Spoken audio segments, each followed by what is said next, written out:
ప్రభుత్వం ప్రవేశపెట్టిన 112, 114 జీవోలను వెంటనే రద్దు చేయాలంటూ నివేదిక సమ్మె కార్యక్రమం చేపట్టారు. ఏపీ వ్యవసాయ సహకార సంఘాల ఉద్యోగులు ఈ నెల 16 నుంచి మొదలుపెట్టిన ఈ సమ్మె 24 వరకు కొనసాగుతుందని తెలిపారు. PSS అధ్యక్షులు గుంటూరు గోవర్ధన్ రెడ్డి, జిల్లా జనరల్ సెక్రటరీ రామానాయుడు మీడియాతో మాట్లాడారు. గత ప్రభుత్వం ప్రవేశపెట్టిన 36 జీవోని ఈ ప్రభుత్వం తుంగలో తొక్కిందని ఆగ్రహం వ్యక్తం చేశారు. 112, 114 జీవోలతో పెనం మీద నుంచి పొయ్యిలోకి పడ్డట్టు ఉందన్నారు. ఉద్యోగుల పదవీ వివరణ వయసును కూడా 60 నుంచి 62కు పెంచాలని డిమాండ్ చేశారు. తమ సంఘాలలో సిబ్బంది కొరత ఎక్కువగా ఉందని 119లో రిక్రూట్ చేసిన వారిని రెగ్యులర్ చేయాలని డిమాండ్ చేశారు. తమ న్యాయమైన కోరికలపై ప్రభుత్వ అధికారులు దృష్టి పెట్టారని, అంతవరకు తమ పోరాటం ఆగదని చెప్పారు. RCS గారి మొండి వైఖరి, ఆప్కా వారి మొండి వైఖరి, ఆప్కా వారి మొండి వైఖరి, సహకార సంఘ ఉద్యోగుల ఐక్యత, సహకార సంఘ ఉద్యోగుల ఐక్యత, జిందాబాద్ జిందాబాద్ జిందాబాద్ జిందాబాద్. సిబ్బంది అసోసియేషన్, సహకార సంఘాల సిబ్బంది యూనియన్, సహకార సంఘాల సిబ్బంది అసోసియేషన్ 2019 తర్వాత సంఘాలలో చేరిన వారిని 2019 తర్వాత సంఘాలలో చేరిన వారిని పదవీ విరమణ వయసును 62 సంవత్సరాలకు పదవీ విరమణ వయసు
member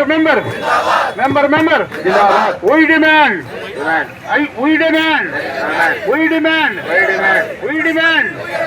సహకార సంఘ ఉద్యోగుల ఐక్యత. కమర్షియల్ బ్యాంకులు రావు, ఇంకా ఇతరత్ర ఏ ఆర్గనైజేషన్స్ కూడా రైతులకు మాత్రం సేవలు అందియవు. రైతులు ఇబ్బంది పడకూడదని 2 నెలల నుంచి కూడా మేము దఫదఫాలుగా ఆందోళన చేస్తుంటే ఎటువంటి సమస్య పరిష్కారం కాకుండా ఇంకా జటిలం చేస్తున్నందువల్ల మేము గత్యంతరం లేని పరిస్థితుల్లో ఈరోజు ఈ నిరవధిక సమ్మెకి దిగడం జరిగింది. కానీ ఏది ఏమైనా ఇప్పటికి కూడా గత 8 రోజులుగా నిరవధిక సమ్మె చేస్తున్నా కూడా ఎటువంటి మా సమస్యలు పరిష్కారానికి నోచుకోలేదు.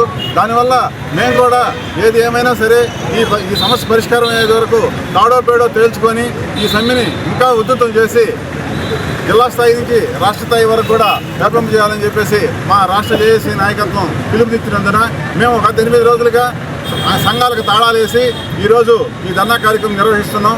దీనివల్ల పల్లెల్లో ఉన్నటువంటి రైతులు చాలా ఇబ్బందులకి ఆందోళనకు గురవుతున్నారు. ఎందుకంటే వారు ప్యాడీ చేతికి వచ్చింది. ఈ తాలూకా ప్రొక్యూర్మెంట్ ప్రభుత్వం నిలబడిన ప్యాడీ ప్రొక్యూర్మెంట్ సెంటర్స్ కేవలం సహకార సంఘాల్లోనే చేయాలా. కానీ ఈరోజు రైతు గిట్టుబాటు ధర లేక బయట దళారులను ఆశ్రయించి మనకి వచ్చినటువంటి పంటను కూడా తక్కువ ధరకే అమ్ముకోవాల్సిన పరిస్థితి ఏర్పడింది. దీనివల్ల రైతాంగం ఎంతో ఇబ్బంది పడుతుంది. ఇది మాకు కూడా చాలా బాధాకరమైన విషయం. కానీ ఇప్పటికైనా సరే ప్రభుత్వం వారు, RCS వారు స్పందించి ఈ తాలూకా సమ్మెని ముగింపు చేసినట్టుగైతే రైతులు ఇంకా ముందు మంచి సేవలు మేము అందజేయగలమని చెప్పేసి ఆశిస్తూ నాకు అవకాశం కల్పించినటువంటి నా రాష్ట్ర నాయకత్వానికి కానీ జిల్లా నాయకత్వానికి మీడియా మిత్రులందరికీ పేరు పేరున ధన్యవాదాలు తెలియజేసుకుంటూ సెలవు తీసుకున్నాం. రిలాక్సేషన్ చేస్తూ ఉన్నాము. అయినప్పటికీ ప్రభుత్వం నుంచి ఎటువంటి స్పందన లేదు. మేము గత 3 నెలల నుంచి కూడా చేస్తున్నా కూడా రోజు రద్దస్తులు ఆందోళన కార్యక్రమం చేస్తున్నాము. అయినా కూడా ప్రభుత్వం ఎటువంటి చలనం కూడా లేదు. అయినప్పటికీ మేము అడిగే చిన్న కోరికలు అవి కూడా ప్రభుత్వం మీద ఎటువంటి బట్టను పడకూడదు కాబట్టి వారు ఇచ్చిన 2019లో ఇచ్చిన 36 జీవోని అమలు చేయమని కోరుతున్నాము. దానిలో భాగంగా 2019 తర్వాత చేరిన ఉద్యోగస్తులు ఎవరైతే ఉన్నాయో వాళ్ళందరూ రెగ్యులర్ చేయమంటున్నాము. 60 సంవత్సరాల నుంచి 62 సంవత్సరాల వరకు వయో పరిమితిని పెంచమని చెప్తున్నాము. అదేవిధంగా 2019, 2024 రెండు మనకి PRCలు ఇవ్వాల్సి ఉన్నది. దాన్ని ఇవ్వాలని కోరుతున్నాము. ఇది ప్రభుత్వానికి కావచ్చు, ఎవరికి కూడా దీన్ని బట్టన పడదు. ఎందుకంటే ఇది సొసైటీలే రన్ చేసుకుంటాయి కాబట్టి అది ఇచ్చేదానికి కూడా ఆర్సీఎస్ గారు మా మీద కక్షపూరితమైన వాతావరణాన్ని ప్రభుత్వానికి ఉసుగొల్పి మా కోరికలు నెరవేర్చకుండా చేస్తున్నారు. కాబట్టి ఇది అతనికి మంచి పద్ధతి కాదు. కాబట్టి ఇది ఉన్నతాధికారులు గవర్నమెంట్ కూడా దీన్ని జోక్యం చేసుకొని మా న్యాయమైన డిమాండ్లు పరిష్కరిస్తారని కోరుతున్నాను. రామానాయుడు, నేను నెల్లూరు జిల్లా పిఎస్సిఎస్ ఎంప్లాయీస్ అసోసియేషన్ జనరల్ సెక్రటరీని. అయితే మేము గత 2 నెలలుగా మా న్యాయమైన కోరికల కొరకు వివిధ దశలలో ఆందోళన కార్యక్రమాలు చేపడుతూ ఉన్నాము. ఈ నిరవధిక సమ్మె మన 16వ తేదీ నుంచి ఇక్కడ చేస్తున్నాము. ఈ రోజుకి 8 రోజులు గడుస్తున్నా ప్రభుత్వం నుండి కానీ ఉన్నతాధికారులు నుండి కానీ ఏ విధమైన మాకు చర్చలకు ఆహ్వానం లేకుండా పోగా మొన్న 17వ తారీఖున 114, 12, 2 జీవోలు ఇచ్చి మేము అడిగిన దాన్ని కాకుండా ఇంకొంత పొదును పెట్టి దాన్ని మాకు ఉరితాడు బిగించేలాగా దాన్ని జారీ చేయడం జరిగినది. ఆర్సీఎస్ గారు నిరంకుశంగా దాని మీద మేము పూర్తిగా వ్యతిరేకిస్తూ దాన్ని మేము ఈ సమ్మెలో చేస్తున్నాము. ఇదే విధంగా రేపు మన గాంధీ బొమ్మ సెంటర్ నుండి మద్రాస్ బస్టాండ్ కలెక్టర్ ఆఫీస్ వరకు ర్యాలీ కూడా చేస్తున్నాము. తర్వాత 25వ తారీఖున విజయవాడ ధర్నా చౌక్ వద్ద ఆమరణ దీక్షకు కూర్చుంటున్నాం. రాష్ట్ర వ్యాప్తంగా జేఏసీ పిలుపు మేరకు ఇందులో భాగంగా మన జిల్లా నుండి కూడా 5 మందిని ఆమరణ దీక్షలో కూర్చోబోతున్నాము. అప్పటికి కూడా ప్రభుత్వం నుండి ఏ విధమైన స్పందన లేకుండా ఉంటే మేము పూర్తి స్థాయిలో ఆమరణ దీక్షలో కూర్చొని మా సమస్యల పరిష్కారం అయ్యేంత వరకు కనీసం ప్రాణాలైనా వదులుకునే దానికి సిద్ధంగా ఉన్నామని, మరి ముఖ్యంగా ఇప్పుడు మేము సమ్మెలో ఉన్నందువల్ల రైతాంగం చాలా ఇబ్బందులు పడుతున్నారు. ఈరోజు పేపర్లో కూడా వచ్చింది అదే వార్త. రైతులు ఇప్పుడు ధాన్యం కొనుగోలు ఉంది, ధాన్యం పండించున్నారు. అది కొనుగోలు చేయాలన్నా మా సహకార సంఘాల ద్వారానే జరగాల.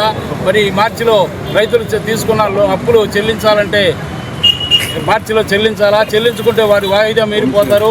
వారికి రావాల్సిన రాయితీలు ఏమీ రాకుండా వారు వాయిదా మీరిపోయి అధిక వడ్డీలు చెల్లించాల్సి వస్తుంది. కాబట్టి ఇవన్నీ రైతాంగాన్ని దృష్టిలో ఉంచుకొని మా న్యాయమైన కోరికలను మీరు త్వరలో పరిష్కారం చేస్తారని మీ మీడియా ముఖంగా ప్రభుత్వానికి కానీ ఉన్నతాధికారులకు కానీ తెలియజేస్తున్నాము. ఈ వీడియో కనుక మీకు నచ్చినట్లయితే లైక్ చేసి షేర్ చేయండి. మరిన్ని లేటెస్ట్ అప్డేట్స్ కోసం మా ఛానల్ ని సబ్స్క్రైబ్ చేయండి.